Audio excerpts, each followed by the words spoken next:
Question 1, what's the best way for a covers band to get on an agency's books? Greg Woodard.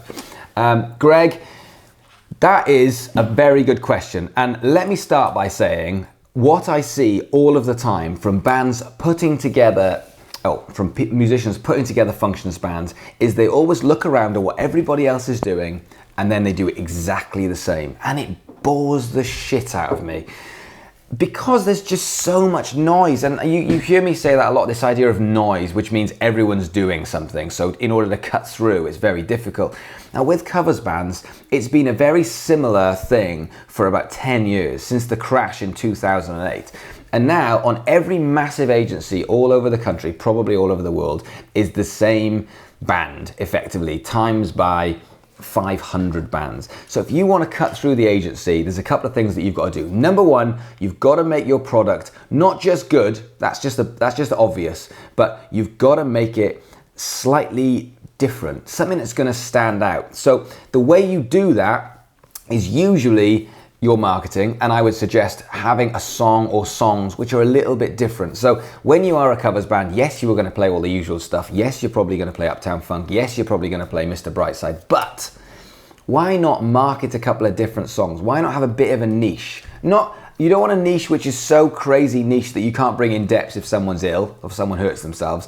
But you want a bit of a niche, something that makes you maybe a bit heavier, maybe a bit more nostalgic. Nostalgia's huge in covers bands. Maybe a bit more 90s, maybe a bit more R&B, garage. Just having a couple of songs in there where you just say, we have this section which is different to everybody else, because that makes the agencies think, oh, that's a bit different. That's something we haven't got. Now, after that, yes, you're going to need to have marketing, because that's just the state of play. You're going to need to have at least 1, 2, maybe even 3 videos. That's going to cost a bit of money to get them done properly, but you can do them yourself, but they do need to be good quality. A professional photo shoot, yes.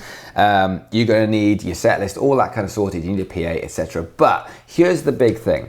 Agents, people who work in agencies, they're people, okay? And just like me and you, we like interesting things. We like interesting stories. And also, we like favors. We like nice people. We like people to do things for us. So in an agency, there is going to be an agent, or lots of them, sat and at their desk, and I know this because I'm at one a lot, there is someone sat at their desk with a computer, a phone, and that's it, and a cup of tea. And that is it. Literally, that's their life. And they're answering phones, they're getting inquiries, they're dealing with emails, and bands are coming through all the time. Now, if you take an agency like Warble, which is the Warble Entertainment, which is the agency that we use, I'm a director of.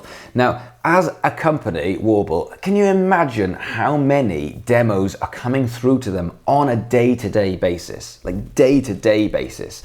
A lot. If you go on there, they've got 2 YouTube channels, both with over 2,000 videos on.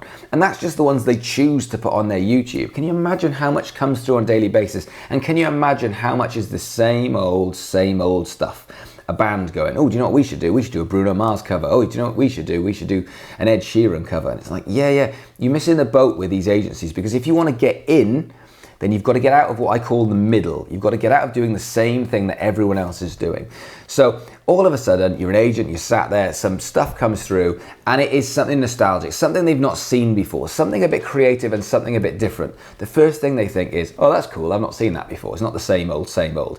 Then what happens? The phone rings, and someone says, looking for a band for my party. They're going to be thinking, oh, dude, because they're human. You've got to see this. I saw this today. This is brilliant. This is a band that sent me this stuff through, and it's this song, which I've not heard before. They are literally conveying their enthusiasm for what they've seen down the phone to that client. And that's what you need, a salesperson who is enthusiastic. So how do you make the agents enthusiastic about you and your band? Well, there's many things that you can do. Number 1, you can do something different. Number 2, you can do something better. Number 3, you can schmooze agents. You can do what everyone does at the beginning, and you can say, look, what do we need to do to get on your books? A bunch of free gigs? Do we need to come up and do some playing for you there? Shall we put on a gig and invite you down? What is it that we can do that brings you value? Now, what is it that brings agents value? Is a band in an area that does something different, that adds to their roster that they don't have. So you've got to be smarter than what I call the middle. And that is, let's just go and have a look at the same old songs, and let's do something from the 70s and the 80s and the 90s and the noughties, and there's something for your gran and something for young people.